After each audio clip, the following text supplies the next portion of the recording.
Welcome. In this video, I will show you how to use best face on your Samsung S25.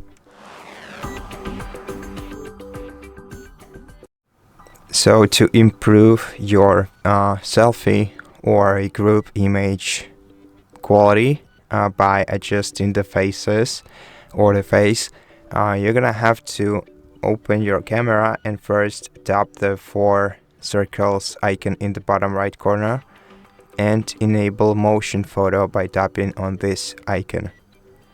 Now once the motion photo is enabled, let me quickly take some sort of selfie. And now let's apply the best face effect to it. So this is the original one.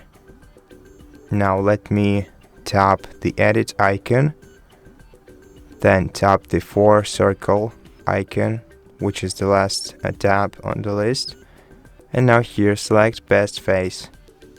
Let the AI generate the best face effect for you, and now you have 3 different options to choose from. We can view more if you want to.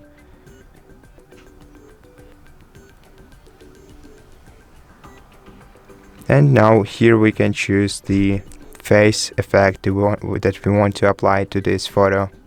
Then tap done to finish and then save the new photo. And so that's how you do it. Thank you for watching this video. If you liked it, please consider subscribing to our channel, leave us a like and a comment below, and I'll see you in the next one.